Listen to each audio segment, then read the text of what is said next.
On this Thursday night, Israel says yes to peace talks with Lebanon, but no to a ceasefire. The ceasefire needs to include Lebanon and needs to include it now. How new bombardments are threatening the fragile truce with Iran. Canada's Prime Minister on the defensive about the newest Liberal MP's socially conservative past. She's an experienced parliamentarian. As pressure piles on the Conservative leader about his future. Powerful and potentially unsafe, why the public won't be able to use one new AI tool. Plus, risky return. It's impossible to say you don't have irrational fears left, right? But I'd tell you I don't have any rational fears. The Artemis II crew prepares for the most dangerous part of their mission.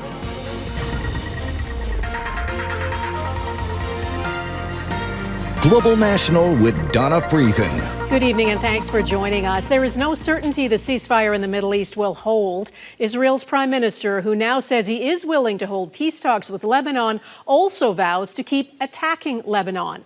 Iran has insisted Lebanon is covered by the ceasefire it agreed to. The U.S. and Israel have said it is not. More than 300 people were killed by Israel's ferocious attacks on Lebanon yesterday, and today is a national day of mourning. Israel says it's hitting Hezbollah targets. At the same time, people are fleeing their homes again after the Israeli military issued further evacuation orders, including for Beirut. The World Health Organization warns 2 major hospitals and 5 shelters are in the evacuation zone and are overwhelmed with patients who cannot be moved. Iran's supreme leader, in a statement read on state TV, is claiming victory, and Iran continues to control the vital shipping route, the Strait of Hormuz. We'll have more on that in just a moment, but we begin with Redmond Shannon and what's undermining the ceasefire. They keep saying that there are still people until now under the rubbles. Ali walks through the Beirut neighborhood where he grew up in disbelief that an area once thought to be safe could be hit so hard on one of the bloodiest days in Lebanon's already difficult history. I will keep this. It will remind me of this Black Wednesday. Outside a hospital morgue, Abdelrahman scrolls through family photos. All 5 of them are gone, he says, among them his sister and mother. But Israel's Defense Minister Israel Katz spoke only of 200 terrorists, he says, were killed by Israel Wednesday. Katz reiterated that Israel's attacks on Lebanon fall outside the US-Iran ceasefire deal, a position supported by Washington but still disputed by mediator Pakistan and Iran. You cannot ask for a ceasefire and then accept terms and conditions and name Lebanon, exactly Lebanon in that, and then your ally just start a massacre. But later on Thursday, a concession from Benjamin Netanyahu, Israel's Prime Minister finally taking up Lebanon's offer for direct talks, which he says will focus on disarming Hezbollah. However, Netanyahu said there is no Lebanon ceasefire. That a key sticking point between the US and Iran as they prepare for talks this weekend. I wouldn't be surprised if once they meet in Islamabad, the Americans lean on the Israelis to at least pause, for a week or two, which certainly the Israelis can do without any added risk to themselves. Ahead of those talks, Iran's Supreme Leader Mojtaba Khamenei released a new statement tonight. In it, he suggested that Iran is prepared to return to war if needed. But again, his words were read by a news anchor. Khamenei has not been seen nor heard since the Israeli airstrikes that killed his father at the start of the war. Donna? All right, Redmond Shannon in London, thank you. European leaders are calling on Israel to observe the ceasefire and stop attacking Lebanon and say the Strait of Hormuz must open to all shipping traffic. Today, Canada's Prime Minister was asked whether more needs to be done to curb Israel's actions and bring peace to the region. Here's part of what he said. The ceasefire needs to include Lebanon. That, of course, means that Hezbollah, a terrorist organization, needs to be brought under control. That is the effort of the government of Lebanon as well. And Canada will use its offices, its influence to support. The Strait of Hormuz was open until the U.S. and Israel attacked Iran. Now Iran is controlling access to it, despite President Trump claiming victory in the war. A few vessels have trickled through since the ceasefire was announced, and Iran is reported to be charging tolls, something the U.S. president is also considering. Jackson Prosco looks at where things stand with that vital shipping route. The Strait of Hormuz remains the most obvious choke point in any ceasefire or peace deal. For now, it remains firmly in Iran's hands. Shipping traffic is heavily limited. Vessels must coordinate with Iranian authorities as they sail through two narrow lanes to avoid mines. The Strait of Hormuz is open. Of course, there are technical restrictions because of the war zone and because of many arrangements that Iran did during the war. It's a far cry from President Donald Trump's demand that the strait fully reopen, or the claims from the White House that traffic will soon be flowing freely. They have said that they're going to start letting many more ships through. We'll watch as the day progresses whether that's true or not. As part of its ceasefire proposal, Iran has demanded permanent control of the strait and wants to toll traffic passing through. Instead of rejecting that outright, Trump has suggested operating a joint venture. What about us charging tolls? Is that something you're considering? I'd rather do that than let them have them, right? Why shouldn't we? We're the winner. We won, okay? That kind of arrangement would be unacceptable to many allies. If NATO can help, obviously NATO is there. There's no reason not to be helpful. In Washington, NATO's Secretary General said the alliance is ready to play a role in maintaining the strait if possible. What that looks like and how it could fit with a 34-nation British-led coalition, including Canada, is still not known. That we cannot accept the strait to be closed. It has to be opening up, and when it is opened up, we have to keep it open. It's not just about free passage. Without a long-term plan for regional stability, shippers are likely to remain wary about transiting the strait. There will be still will be like some some restrictions on the vessels coming in, because then you have the risk that then you get stuck inside again. That leaves global trade on a knife's edge, likely keeping costs high and resources increasingly scarce. Jackson Prosco, Global News, Washington. There are reports Israel's Security Cabinet has approved the legalization of 34 new Jewish settlements on Palestinian land in the occupied West Bank, settlements considered illegal under international law. According to an Israeli peace advocacy group and a number of media outlets, Prime Minister Benjamin Netanyahu's government authorized the settlements on April 1st. There's been no official confirmation. There has been a surge in attacks by Jewish settlers on Palestinian homes and villages in the West Bank. Netanyahu's government approved a record 86 settlements in 2025. This could pave the way for Israel to formally annex the West Bank, effectively ending prospects for a Palestinian state. Now to political events in Canada. The federal Liberals are holding their party convention in Montreal, just ahead of 3 pivotal by-elections that are expected to result in the Liberals gaining enough MPs to have a majority government. Yesterday's latest floor crossing from the Conservatives also helps with that. It is quite a switch for longtime Tory Marilyn Gladu, who has a history of taking positions on some issues that do not fit with Liberal values, as Mackenzie Gray reports. It's billed as the biggest Liberal convention ever, 4,500 delegates, with a special focus on the party's newest member. This is a moment for us to unite as Canadians, to do the work to build the nation in response to unjustified U.S. tariffs. That takes serious leadership and a credible plan. And I know that Prime Minister Mark Carney brings both. Compliments for the Prime Minister, but for the past 10 years, Conservative floor crosser Marilyn Gladu's views had been less than Liberal, putting Mark Carney on the defense. She has more than 2 decades of business experience. She's an engineer.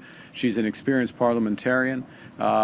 She is someone who works well with other people. This government's resume aside, she's also taken anti-abortion stances, views that Carney says won't fly on her new team. I had discussions, and colleagues had discussions with Miss Gladu about those issues. She will vote with the government. But it's not just abortion. Gladu not only supported, but dined with Freedom Convoy organizers, and she was so against the Liberal push to legalize marijuana, she wrote a poem about it. We hope that the Senate will do its true deed and keep our great country safe from all the weed. These were the kind of issues the Liberals of old would have pounced on, including Gladu's COVID vaccine skepticism. But in a Carney administration, the health minister had no issues. I'm welcoming everyone. I think this is what our party is. It's a real big tent. Gladu's arrival puts Carney one seat short of a majority, but not all Liberals are pleased. She's had a complete history of speaking in favor of social conservative viewpoints, and that's not who we are. Carney brushing off any concerns, saying floor crossers will have to conform. The values of the Liberal Party, the values of solidarity, of inclusivity, of sustainability, the fundamental protections in the Charter of Rights and Freedoms, those are our core values. The Liberal convention runs until Saturday, another opportunity for Mark Carney to put his stamp on a party that's attracted floor crossers from the New Democrats and social conservatives like Gladu, Donna, someone who during the Justin Trudeau era wouldn't have found a home in the Liberal Party. Okay, Mackenzie Gray in Montreal, thanks.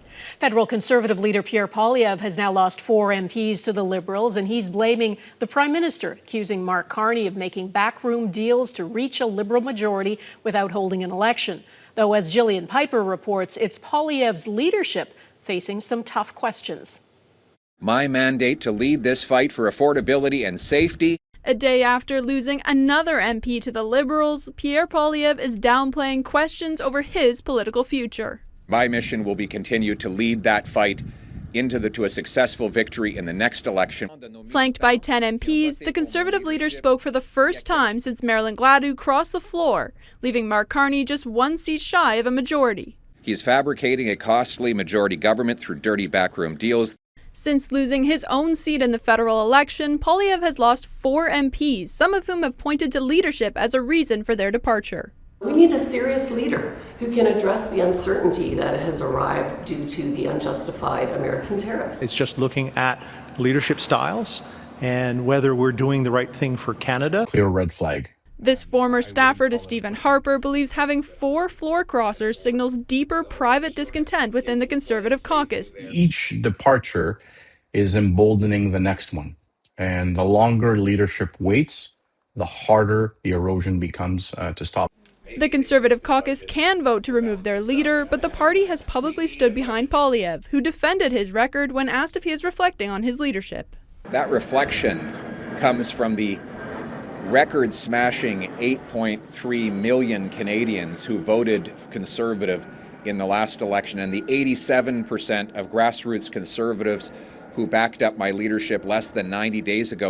But recent national polls all tell a different story, with the Conservative support trailing the Liberals by double digits. He's losing across the demographic perspective. You can't go from 3 to, a dozen points behind without losing people who were voting for you in the last election. In 2012, Poilievre actually voted against a bill that would have required floor crossers to face by-elections, Donna, and did not commit to immediately bringing forward new legislation to make that change a reality. Okay, Gillian Piper in Ottawa, thanks. A court case is underway in Alberta testing the validity of a proposed referendum on Alberta independence. 3 First Nations groups are suing Elections Alberta and the Alberta government in a bid to stop a petition that is already gathering signatures in support of a referendum. Heather Urix West is outside the Edmonton courthouse where this hearing is taking place. Heather. Donna, the Sturgeon Lake Cree Nation, the Athabasca Chippewa First Nation and the Blackfoot Confederacy have asked a judge to throw out a new Alberta law that cleared the way for an Alberta separation referendum petition, arguing that the petition harms their treaty rights. A day after rallying in downtown Edmonton, members of several Alberta First Nations packed a courtroom Thursday as lawyers asked a judge to stop a separation petition from moving ahead. It's going to have an impact on our treaty. They can't just unilaterally transfer the responsibility of upholding our treaties from one government to another. We take that very seriously. Though an Alberta judge ruled late last year that a referendum question on Alberta independence would violate First Nation rights, the Alberta government made the rare move of changing the law, removing a safeguard requiring referendum questions comply with the Canadian Constitution. We're not going to be held hostage, and we're not going to be hold an international passport just to go onto our traditional territories. While lawyers for the Sturgeon Lake Cree Nation have asked a judge to reinstate constitutional protections to citizen initiative petition questions, legal counsel for both the Athabasca Chippewa First Nation and Blackfoot Confederacy say Elections Alberta's approval of the Stay Free Alberta petition question should be struck down as well.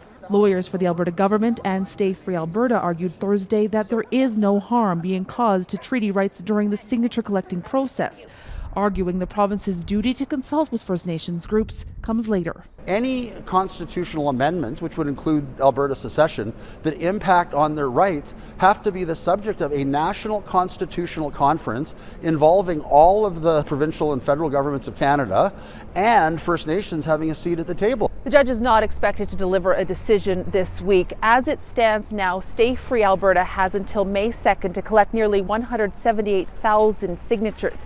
If validated, Alberta's premier has said an independence vote could be added to a referendum ballot planned for October 19th. Donna? Okay, Heather Urix West in Edmonton. Thanks, Heather.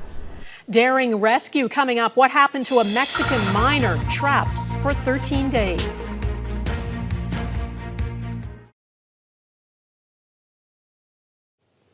Young American men could automatically be registered for eligibility for the military draft as soon as December, ending decades of a system that allowed for self-registration. If approved, all American men aged 18 to 25 would automatically be registered for the draft. Right now, they're asked to register themselves within 30 days of their 18th birthday.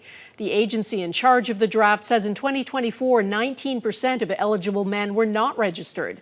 The last U.S. military draft happened in 1972 after years of intense public opposition to the Vietnam War.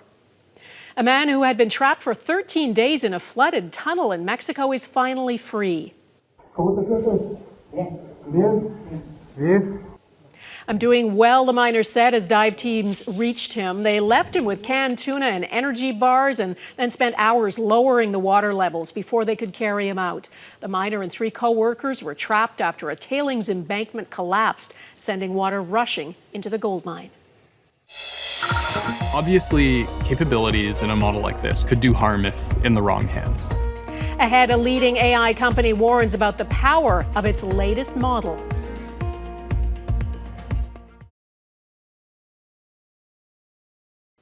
One of the leading AI companies, Anthropic, warned this week that its latest tool, Mythos, is so capable of finding security flaws and vulnerabilities in digital systems that it could reshape cybersecurity and could also be disastrous in the wrong hands.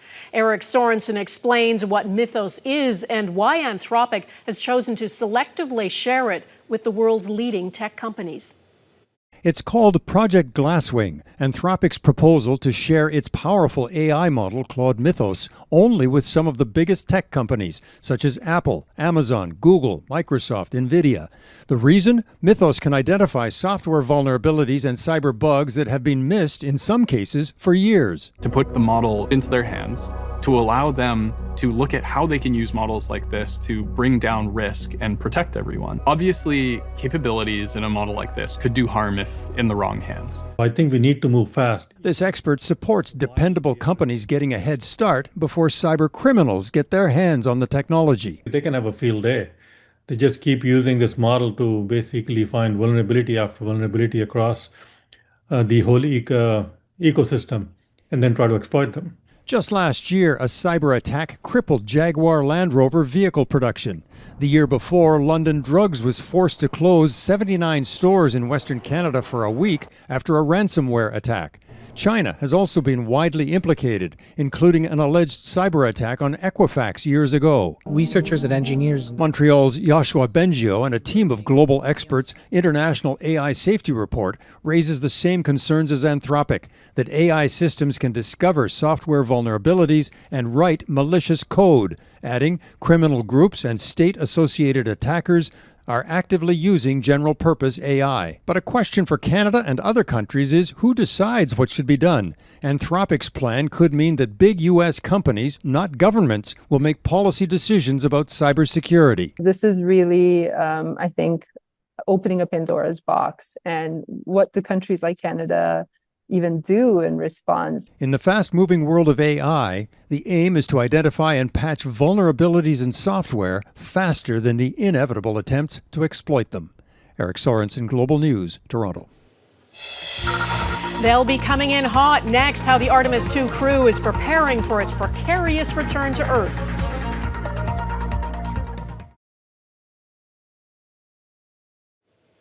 The 4 astronauts on board Artemis II are speeding back to Earth now after their record-breaking trip around the moon. Their spacecraft is set to re-enter Earth's atmosphere tomorrow night, and it is going to be a wild ride. Mike Armstrong is at NASA's Johnson Space Center in Houston, Texas, waiting for splashdown. Mike. Well, Donna, after traveling further out into space than humans have ever gone before, the crew now turns to what is the fastest and many say most dangerous part of this mission, coming home. Yeah, Reed says he was noticing that the whole time. The crew won't feel anything until re-entry starts, but from there, it'll get bumpy. 12 thrusters ensure Orion is properly oriented. When the Orion spacecraft hits Earth's atmosphere Friday evening, it will be traveling at about 40,000 kilometers an hour, and it will basically be a fireball. Temperatures outside the Orion will be in the neighborhood of 2,700 degrees Celsius. You know, we've done the work. It's impossible to say you don't have irrational fears left, right? But I'd tell you I don't have any rational fears about what's going to happen.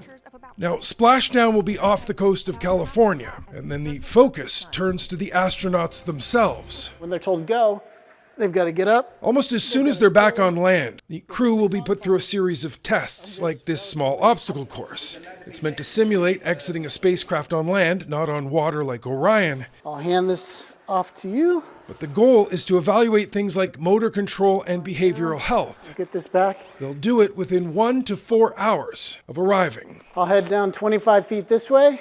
This would simulate them getting out of their own capsule. So if we were to wait a couple of days, it just wouldn't be relevant. So the important thing is we want this as soon after landing as possible.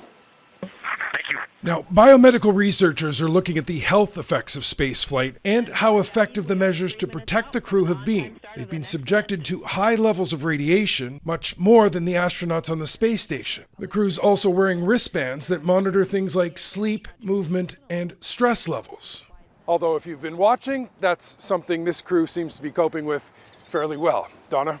Lots to look forward to. Mike Armstrong in Houston, Texas. Thanks. And that is Global National for this Thursday. I'm Donna Friesen. Tonight's Your Canada is Saskatoon. Thanks for watching, and I'll see you again next week. Bye-bye.